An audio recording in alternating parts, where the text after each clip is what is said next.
Welcome to Wine Road, the wine, when, and where of Northern Sonoma County.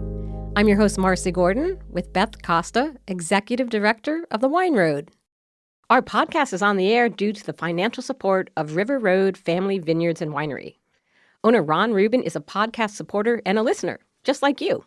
Check out their website at riverroadvineyards.com and explore their beautifully crafted Chardonnay, Pinot Noir, Old Vine Zinfandel, and Cabernet Sauvignon. That's riverroadvineyards.com. Welcome to Wine Road, episode 189. Today our guest is Brooke Hazen, and he is the owner and farmer at Gold Ridge Organic Farms right here in Sebastopol. Welcome, Brooke. Thank you. Yeah, I just drove just down the street, not far from here. Yeah, you're not far at all. You know, one of the great things about our area, it's not just wine grapes. We live in a real agricultural bounty here in Sonoma County. We have apples, we have olives, we have so much going on. And Brooke has this beautiful, beautiful farm that he developed out on, what's the road out there? It's Canfield. I guess it's a field of cans. Canfield, the Canfield. You can't miss it. And well, you can't miss it because they have these beautiful gates and they have like a Patrick Omois sculpture out front. Oh, yeah. So it's quite lovely, but it's only in the past few years that it's actually been open to the public and people can come and experience all the great things there. So tell us a little bit about the farm and how it was developed, and then we'll get into the products and the type of experiences people can have. Okay, well, before I get into that, yeah, Canfield Road has really become kind of a U-pick road. You know, it started with Lori Duckworth, the Duckworth family, started the U-pick blueberry farm, or it's organic, and then there's also an organic raspberry farm U-pick on the same road, and I'm going to start my own apple U-pick. I haven't figured out a U-pick olives yet, but I'm thinking about it. You hit with a stick, maybe. Yeah. Yeah, and then you crush, and then So that's been recent. You know, Lori really was courageous in starting that. Nobody really believed it would happen, and it's been an enormous success. And so that's inspired me and the others, and so now it's becoming sort of a really burgeoning, you know, community U-pick area. A little hot spot. I just love that. That is so cool. I know friends who rave about go blueberry picking there. Right. Yeah, nice. And so apples too, you know, that's how I first became acquainted with the farm is we would buy the apples in the little Gold Ridge bag. My husband loved those. And when I first came out to the farm, I'm like, oh, it made the connection. Oh, these are the apples. This is the place. Right. Yeah, I came up with the tote bag idea many, many years ago when I had the heirloom apples, which I still have. And it was impossible to do single variety, you know, UPC codes for all that with grocery stores. So I came up with the tote bag idea just like many, many years ago when they started the mixed heirloom tomato blends. I remembered that. And it used to be much more diverse for heirloom tomatoes commercially. There would be like 15 varieties in there. And I always filed that away in my brain. And so I thought, well, why not do that with my 70 varieties of heirloom apples? And so it ends up being in season every week. It changes. Right. It changes to different colors, different flavors, textures. It's really amazing. So every week's just a surprise. Yeah, I love that. I saw that on the website, and I thought, what does that mean? It says, you know, mixed heirloom something, and I thought, okay, so you're just going to get a bag, and you're just going to get what you get for what's ripe then. Yeah, it's kind of like a CSA concept, but, you know, with apple totes. Yeah, exactly. I love that. So when you drive by on Canfield, you see olives, but you don't necessarily see the apple groves. Yeah, people don't even realize I grow as many apple trees as I do olive trees. It's just they're much smaller because the apples are grown on dwarf and sometimes semi-dwarf. The heirlooms are on semi-dwarf rootstock, and the Fujis and Honeycrisps I grow are on dwarf. But yeah, it's so funny. People don't realize I have apples. So I started planting some apples right by the olive press. So when people come in, they realize I grow apples also. Yes, there's more than olives here. And Honeycrisp, you just mentioned my favorite thing in life. Oh, yeah. Dang. I believe that's the number one most popular apple. I don't know if, you know, the rest of the, you know, the news has caught up with it yet. But I really feel like from what I've seen from everyone, you know, if you voted for the favorite apple for president right now, I think it'd be Honeycrisp. Honeycrisp seems to have surpassed Fuji in popularity right now. But the reason is because they have these very special attributes. The Honeycrisp was actually just quite a crazy story, just like antibiotics being discovered by accident and like certain essential oils and stuff like that. Same thing with the Honeycrisp.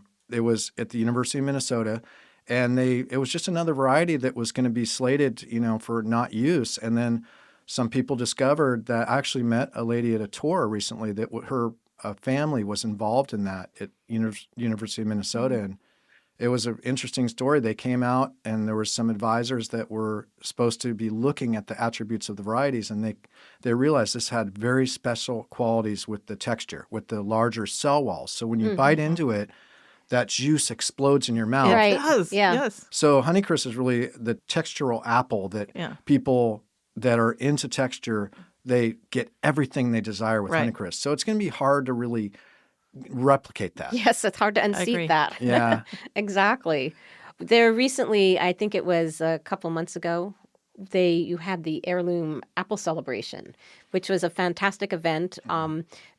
Really, to visit the farm is really special. It's very tranquil out there, but the farm celebration was just plenty of the products, the apple products, as well as shrubs. And apple shrubs and apple products. And there was an amazing apple ice cream and with a balsamic vinegar that they were using the apples on. And we make a lot of apple cider syrup too, right from the Fuji's and the Honeycrisp. Yeah, so I heirlooms. bought a balsamic apple cider vinegar, which is just incredible. Yeah. And I also there's an apple pear vinegar.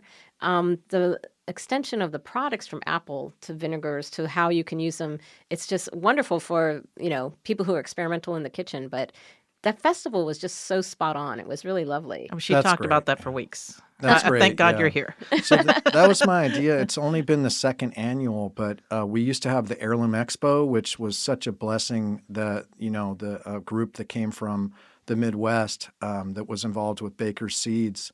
Oh, wow. They have all these heirloom seeds they've been saving, and they had a location in Petaluma. They put on the Heirloom Expo for many years. Yes. And so they moved. I guess after COVID, they shut down and they reevaluated, and they moved down to Ventura County. So we lost that incredible expo that we were so lucky to have here in Santa Rosa at the fairgrounds. Mm-hmm.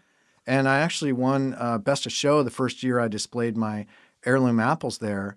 And I really missed that a lot. I wondered about that because I used to go to that every year. It was at the Santa Rosa Fairgrounds. And it was mind-blowing, the variety and the diversity. You just don't realize how diverse the agricultural roots of all the different types of fruit, squash, anything, everything. Yeah. It was so educational, but it was also a very tasty event too. Yeah. So what happened as a farmer, I was selling a lot wholesale, and so with the apples.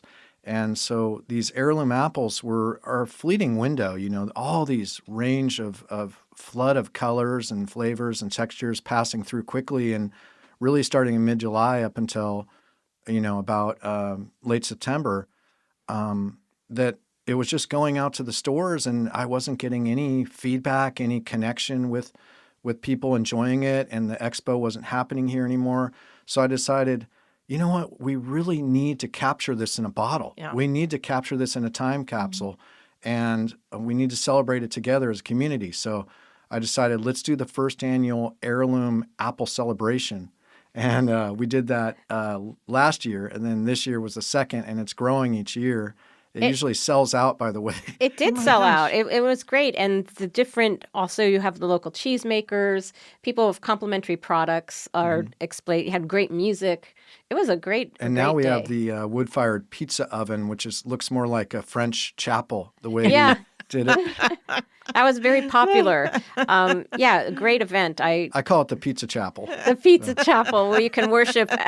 Worship the pizza in America. Definitely. But we do a 3-day yeast, natural yeast that breaks down the organic, freshly milled wheat as well as a 10% spelt. So it's much better for reducing inflammation. So it's actually kind of a healthy version of pizza. So I try and incorporate that a lot and give some alternatives. It was extraordinarily delicious. I remember there was a big line. It was so popular, but you just sat there with it. It was such, you're immersed in these great flavors, finished with the oils as well.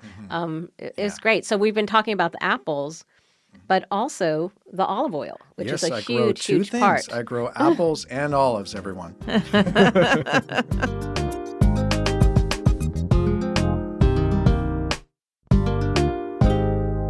And olive oil is so huge. And California olive oil is probably the leading olive oil in the world at this point, I think. Yeah. Just to give people an idea of what I'm growing out there, it's 88 acres, and I'm growing 70 acres of olives, about 13,000 trees with 21 varieties from across the world. And then I'm growing also about 13,000 apples on 18 acres, and there's about 70 varieties of apples and about 10 or 12 varieties of Euro pears, and then a handful of Asian pears too, which are all heirlooms too. Stunned at those numbers. I mean, that's huge. I've been busy for. I put a lot. I basically put all my youth and energy into this. But you planted all that. I did. Yeah, I planted a lot of it myself. I put the irrigation in. I had a lot of help, of course, and now I have an incredible team I'm really able to start enjoying different depths and nuances to the farm with a great team, and the way we're expanding into different diverse products and connecting with the community with value-added, dimensions to our marketing and to our connections and our events and our education aspects. I mean, I'm just totally in my element now. I love what's happening there. Do you do like kids' field trips there? Yeah, we have been getting a lot of contacts on that. Lori's been also bridging the way with that too. She does a lot of education out there. But we've also been having some seminars. Like we had Pablo Wojcik, who is a world-renowned international taster, consultant for olive oil. He's an expert, and he taught an in-depth, all-day, immersive olive oil tasting seminar that a lot of people showed up for that. So I encourage people to, if they're interested in do that. I'm really trying to get more education out there, as well as events and just more pop-ups and more fun things for us to do to celebrate all the different changes that go through the year from spring to summer to fall, And is that compatible with your harvest seasons? The apples harvest a little earlier, and then the olive harvest comes. It's great. next. Yeah. So in farming, we call that succession planting and succession harvesting. And basically with the apples, we have early, mid, and late season varieties. And, but then also interspecies, when you go from the apple harvest, that's about when the olive harvest begins after that. And I also so I don't know if people are aware, but I have a 2-ton per hour Rapinelli press. We slow it down to about 1 3/4 tons per hour to get a little more oil out of it. But it's really amazing. We produce really great, the press doesn't really differentiate between quality. It really depends on what olives come there. Yeah. Right. I had the great privilege to be there 2 years ago when we were pressing the olives and being able to taste that first runoff. It's astounding. And the color, everything, is really all the senses are Vivid. engaged when you experience that. It's just unbelievable. And you have several varieties. I personally love the Tuscan. I buy that. I use that at home. But they have a range of olive oils you produce with the different varieties of olives. Yeah.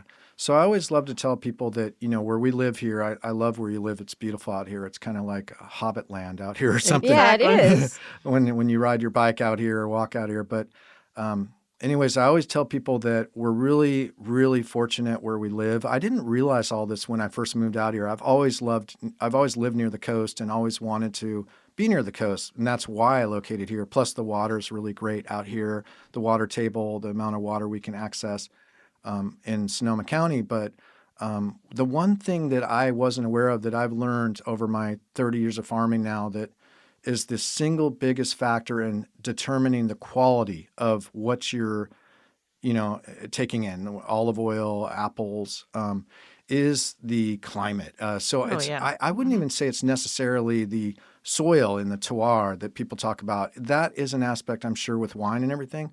But as far as what I've noticed, it really is just the influence of the coastal aspect. So we live in what's called a coastal cool climate.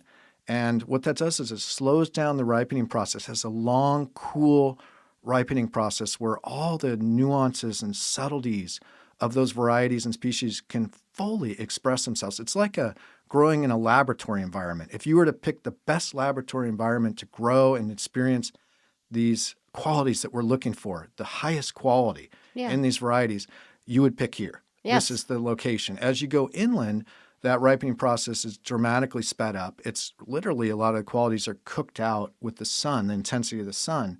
and it's a much quicker ripening process. So you lose that. So you end up with, I always like to joke that with the olive oil, people always think, it's by the coast and there's lots of surfers and it should be like a mellow oil, right? An olive oil should be mellow. It's the opposite. It's a very robust olive oil. Robust is the perfect word. And Americans don't realize robust is good. That's what you're looking for. They're used to the fraudulent, watered down olive oils that we're experienced that are not even really extra virgin. People think the art world is full of fraud. The olive oil world there's a lot of fraudulent olive oil.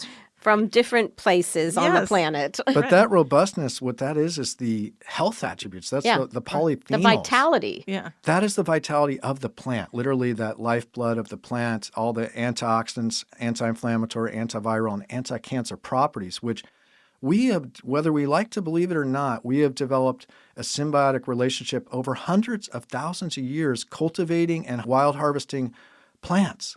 And plants are very much our biome. They're our digestive tract. We literally are what we eat. And these plants, those life-giving, life-saving, life-enhancing, life-prolonging attributes of those plants, we take that in, and it does that for us too. It gives us life protection, health protection. It protects us from the cancers and cardiovascular disease, autoimmune diseases, neurodegenerative diseases. Yeah. It does that. In fact, olive oil is the healthiest fat because it has the healthiest ratio of monounsaturated to polyunsaturated to saturated fats. So it has the highest amount of monounsaturated, which is the good fats, and then it has the least amount of polyunsaturated, which is not healthy for our system. It creates cardiovascular disease, arteriosclerosis. And then, of course, we know saturated fats are not great to do in large amounts because it also causes arteriosclerosis and plaque buildup. So, olive oil it's also something you could cook with for 8 hours. And the scientific studies have shown that it does not change the chemical constituents of the olive oil. And people aren't aware of that. They think, I shouldn't cook with olive oil. Absolutely. If you can afford to. We couldn't live without olive oil at our house. Yeah, we couldn't either. If you can't afford to cook with it, I understand. But you literally can scientifically cook with it. And it's actually very healthy for you, along with, avocado oil. And, that's another good oil that's healthy.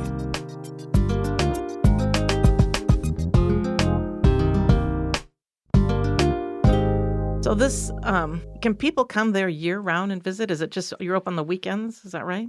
Yeah. So, really with the pandemic, we, I've always wanted to go more connective with the community. Right. I was sort of losing my inspiration and, it was just getting boring selling wholesale all the time. And I just, human nature, I didn't quite do it. And then the pandemic's like, okay, I lost my restaurant accounts overnight. We got some funding to help with that, but we lost our accounts. And so with olive oil, so I decided, we're doing it now. I mean, the universe was like, it's happening now. And so we literally just went fearlessly ahead, courageously, boldly ahead. And we have done amazingly with my team, Andrea and Naomi.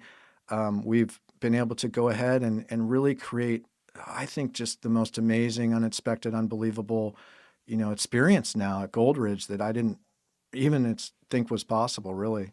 But I'm realizing it's really limitless what we can do, and we're continuing down that route. It's going to just keep getting better and better. And what I love is people can come casually, just come and see. You have a tasting center, and people can taste the different products. But you can also book an appointment, tour the vineyards, tour the olive fields. What do you call it? Olive orchards? Aren't they groves? Orchards. Yeah, groves. Yeah, but orchard. I tell you, it is the most tranquil spot out there. I feel it's one of these places. It really is a 360 view. You can see all around. It's unobstructed. It's just so beautiful and peaceful olive trees out there. are just beautiful. Yeah, but they have this magical. beautiful kind of like very Tuscan building there. That is the Welcome Center, and then there's the olive oil and the olive processing equipment in the back. Mm-hmm. It's just great. And we also, I didn't mention, we custom crush for over 100 different growers. So I'm really blessed to be able to see what's happening as a bird's eye view every year. What's how early or late is the olive oil? What is the amount of yields it's getting? Because it actually changes. There are different environmental factors that can influence that. Like even like the fires we had, the Paradise fires. Actually, I've always been curious, why do olives as a whole, they have these on and off years, but they do it all together, like the same year, California as a Like state. some symbiotic relationship And between I wonder the what trees. that was. And I realized, I finally found out with the Paradise Fires, it's really an environmental factor that happens that will do that. So what happened with that was the Paradise Fires, the smoke in October encompassed us, kind of like a mini dinosaur extinction. And and it happened for like 10 days, and that caused really cold. It actually frosted in October. And and the growers in the east side, so I call it the east. It's basically east of the cool coastal influence we have. So where it's much more frost prone, they ended up already losing in the spring like a third of their flowers, and then in the fall with that October event, they lost the rest. And so that was supposed to be an on year for everyone, actually, west and east. From the ocean to the mountains. But it ended up taking all the frost-prone areas offline that year, and then the West County stayed online. And now we're still split. I'm still seeing a West and an East split, and that hasn't gotten back together yet. But at one point, that was together, and that just shows farming is so vulnerable to such affected by nature. It's a nature occupation. And that's an example of how affected we are. Well, that's farming. Farming is just being in touch every day with what is happening on the land, in the earth, and the weather. What's the 2023 harvest looking like for olives? Are you in the middle of that now? We had a record harvest last year, so we were on last year, and it's fairly consistent. I feel like this is the most consistent year I've done, and that's because I'm the owner, but I put myself in charge of irrigation. And so I do all the olive irrigation, and I have someone that does the apple irrigation, because I actually walk these blocks and check for leaks and things like that every time. And then you're seeing the trees and where they're at and really participating with it. Yeah. Well, and that helps me in management. So if I can see everything, if I'm walking and seeing the farm constantly, I was mentioning about the irrigation. That's something that everyone knows olives are xerophytes, which means they're like cactuses. They're like, these plants that are drought tolerant. That's what I would thought. Right. And they do have 4 layers in their leaves that really protect them from, lots of wind and dry climate. But people don't realize the fruiting actually is very dependent on consistent irrigation. So literally the trees are going to give you back what you put in. And they really are living, breathing organisms. If you are stressing the tree in any way, and you do that consistently, that's going to impact your yield. That's going to impact what flowers and what fruits, And so paying attention to realizing these plants are living, breathing organisms is really critical to farming. And olive trees are also some of the longest lived trees. I mean, they can live hundreds of years. Well, they're called olives for a reason. Yes. Some people believe that they could live perpetually. I'm starting to sound a little bit weird on this. But really, you see these trees, like, some new estate goes in and they transplant some olive tree that's 100 years old, and you think, holy cow, I mean, you dig up a rhododendron, it's probably not going to make it. Yeah. Well, they're funny you say that. They're great for transplanting. Yeah. There's a whole industry of transplanting olives from the Central Valley to, lots of estates around. I've done that I have 8, and I'm going to probably put some more in, and they're like 120 to 150 years old. And wow, I think it's kind of interesting you talked about the irrigation, because in grape growing they'll talk about stressing the vines, and it's more intense flavor. Yeah, see, I'm a water sign, and so I love watering, and I don't like stressing anything. I mean, I'm still irrigating right now. Namaste. I'm still irrigating right now, and I'm going to irrigate until the trees tell me that, until really the rains come, and then they're on their own at that point. The rains are actually. People ask, how were the rains last year? Because we had historic rains. So much, yeah. I mean, it was huge. That was a historical amount of rain, and the length of time it lasted. Yeah. And it was actually pretty consistent, so it wasn't like deluges of flooding. No, it was just constant, very steady. Rain. Yeah. But those winter rains are absolutely critical for orchards because they're getting drip irrigation, these little drips on just little parts of the roots throughout the drought season. Right. So they need that deep watering that gets to all the roots and really soaks them for months in order to really show that vigor and to be prepared and have the nourishment it needs to produce a large amount to carry a big crop of olives and flowers on there. And so I noticed after this last winter that it definitely had a good effect. They loved it.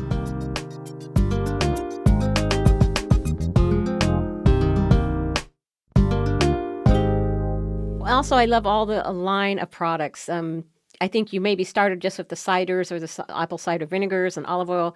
Now you have shrubs. Brooke brought us some examples here. At the celebration, they were making little shrubs. The love label this. is so beautiful. I'm going to have to get some photos and share that photo. So you add just a little sparkling water, like you make a little cocktail. It could be alcoholic if you want, but it doesn't have to be. I love this. The flavor profiles of these are just fantastic. Yeah, it's exciting. I mean, shrubs are kind of I believe they're sort of a newer drink. Not a lot of people are aware of the shrubs. Am I drinking a shrub? Yeah. But they're delicious. It's a great healthy alternative to and they're very softens. healthy as well. Yeah. But they have a line of the different shrub mix you can buy. The vinegars, the balsamic vinegars, the olive oils. That little olive oil can is like the cutest thing ever. Yeah, oh my thank you. gosh, the packaging on that is really. Yeah, we have some cute packaging, great labels. And actually, the apple cider syrup's one of our most popular products. I'm actually making a lot of apple cider syrup right now from the juicing apples. So there's really, two types of apples. There's the ones that go to the market that are perfect and large, and everyone thinks they all grow like that. Yeah. They don't. Yeah. And then there's the reality. The reality Right. is there's probably about 40% of everything, all the apples we grow are either too small or Right. they have a bird peck or they Blemish, have a right. wormhole or they have something. They're lived in. Yes, right. Or it could even They're be a twig natural. brushing against it. Yeah. Yeah. And that's enough to make it where you can't sell it. So what I've been doing is using it for products, all the vinegars, as well as the syrup, the apple cider syrup. So right now I'm literally taking like 2 batches a day. We're doing fresh batch syrup making. So we're And that's a opposed to- syrup. So what are people doing with that syrup? Well, I mean, people love it. I mean, you could drizzle it on the ice I've cream. seen It's like a finishing syrup almost. Pancakes. Yeah. Yeah. It's equivalent to like a maple syrup. Yeah. But Yeah. it's But what a great flavor apple would be. the flavor. But also the pear. You have some pears there. And I know I buy the apple pear cider vinegar. It's just delicious. You also brought a sample of the apple cider balsamic. This is fantastic. We just had this last night. We had some butternut squash, and I drizzled this on it. Look at you Fantastic. all Yeah. fancy over there. Yeah. Well, it makes easy. These products are so delicious, and they fit into whatever you're doing. You can just be very creative. But we're so lucky here where we live. You see apple orchards everywhere.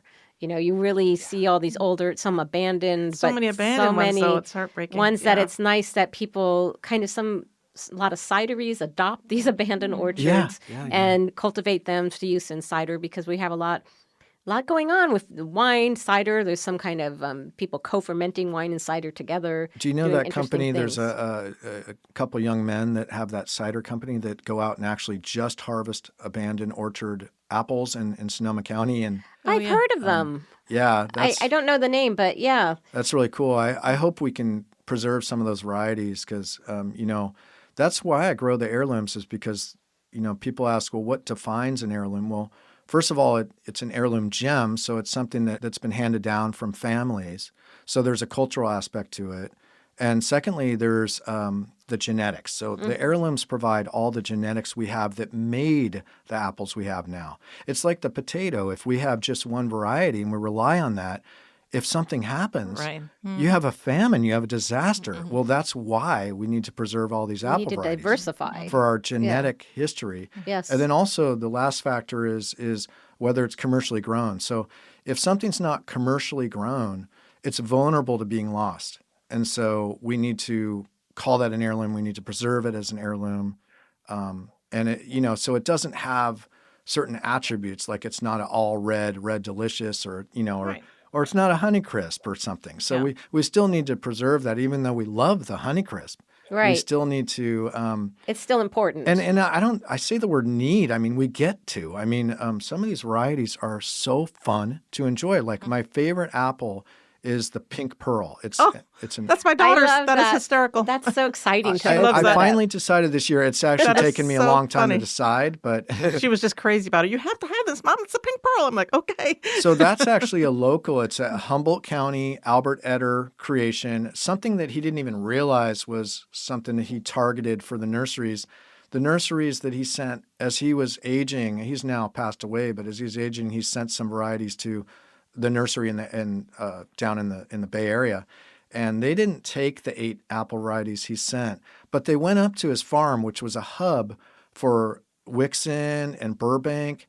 It was kind of like a farmer hub. They liked what he was doing up there, and they would hang out there. Farmer hub. I love and it. so the nursery person went up there and found the pink pearl and said, well, I'm going to carry That this. is so funny. But what I love about pink pearl is it just is mind-blowing. I mean, it gives you an idea of how wild and mind-blowing these apples can be. I mean, it really has the most phenomenal color. It has a lime green exterior with a pearlesque and pink actually coming through the skin. Yeah. And then when you cut it open, it has the most vibrant pink color. And then when you bite into it, it's equally profound, and it mimics the looks. It's exciting. With the It's taste. piquant. It's everything at once. Yeah. It's a blend of sweet and sour. It's just tart and sweetness, and it's very, I call it punchy. So it Yes. really wakes you up, and I think not in a tart way, over tart way, but and you do have to. The first pink pearls, I mean, that's not ripe, is going to be kind of bitter, sour, and it's not going to taste very good.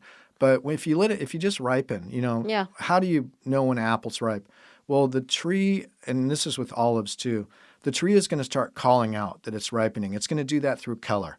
So the olives are going to change from a green, where it's sort of camouflaged and hiding in the tree, and it's going to start lighting up like little gold lanterns. And it's going to start letting you know, hey, I'm getting ripe. Start paying attention to me. And then it's going to start adding sunset colors. And I usually harvest when the predominant majority of the olives of that variety, because I do go through succession harvest, so I'll go variety by variety. But when most of them have about 3/4 sunset colors on it, so 3/4 of the fruit has coloration, has horizon. And then with the apples, it's the same thing. You're looking at, some apples are green undertones, but usually they're changing from a green undertone to a gold undertone. And then the coloration is going to be very vibrant.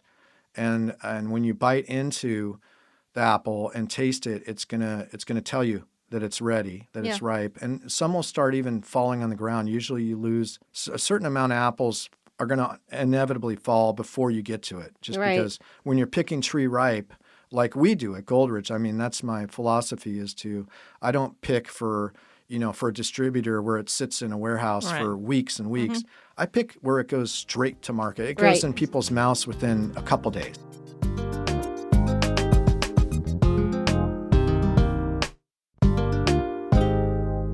Like it's not just an apple. Really think about it and taste it and look at the color. And well, we're open to the public every Friday and Saturday. Looked at the website, and also read the testimonials on the website, and you'll just be ordering whether you can go there or not, because clearly everyone that has bought things writes in and tells you how amazing it is. We just started a program where people can actually have gifts sent to relatives, or if it's a corporation or whatever, we can actually send it to each individual. So we offer that.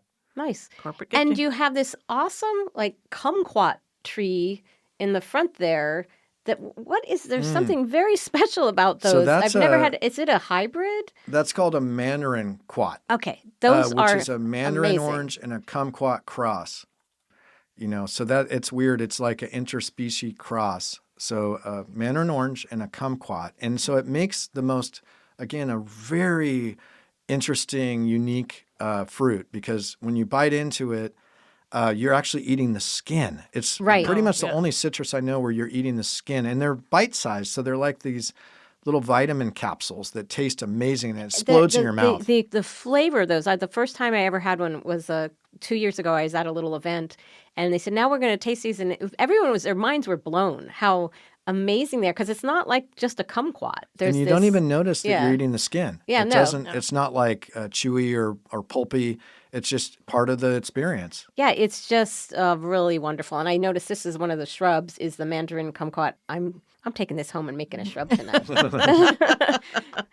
It's just and vinegar products are really healthy. And we also make the mandarin quat olive oil. So we have the mandarin quat olive oil and the Myers lemon olive oil that we grow there organically. Everything's organic at Gold. We're a Gold Ridge family in my kitchen, so thank you very for sure. much. So I have to go there. So I would just encourage our listeners to check out your website. It's goldridgeorganicfarms.com.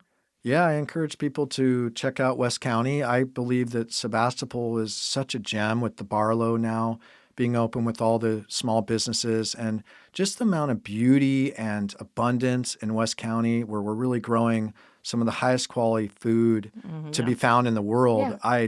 And especially check out, Canfield Alley, which is I know. where Sounds like we it. have 3 U-Picks now I during think that summer. is so cool. It's about 3 minutes from here. Yeah. Yeah. Yep. Nice. Very close. Well, thank you, Brooke. We so appreciate you taking the time. Oh, I was going to ask you. So when you're not busy being a farmer, where do you go? What do you do in our beautiful county? Well, I love to hike like Armstrong Woods, Pomo Canyon, Sonoma Coast State Beach. Hiking, I'm very athletic, so I love to hike and I love nature. Of course, that's what got me into farming. Right. So I love to get out there and hike and I also go to some of the restaurants and especially Sebastopol. I mean, Redwood. I love Sebastopol. I got to say, I feel so like does Marcy. Trust me. I am right at home here. I mean, it's Sebastopol. For those that don't know, it's really a beautiful blend of environmentalism and farming, agriculture, sustainability. Creativity. There's a lot of artists. So many artists, like Patrick Amois, yes. who lives on Florence Avenue, and you drive down Florence Avenue in downtown Sebastopol, and it's an amazing experience. It's an outdoor museum of all these different cute, whimsical sculptures that he does from reclaimed metal, and he actually did the gate for our entrance. Yeah, the gate is beautiful. It's an olive. One side is olive branches with different insects on it. Another one is apples on it with insects and butterflies and birds and It's all happening in Sebastopol. I love it here. So there's plenty to see in West County. It's a great experience that people aren't usually aware of. All righty. Well, thank you, Brooke. So glad you came. Oh my gosh, this was great. I mean, I really just feel like you could make me a better person. Well, I'll sign you up for that. It's a good start anyway. That's my goal. Power to you. All right. We'll see you on the Wine Road. This is great. Thank you.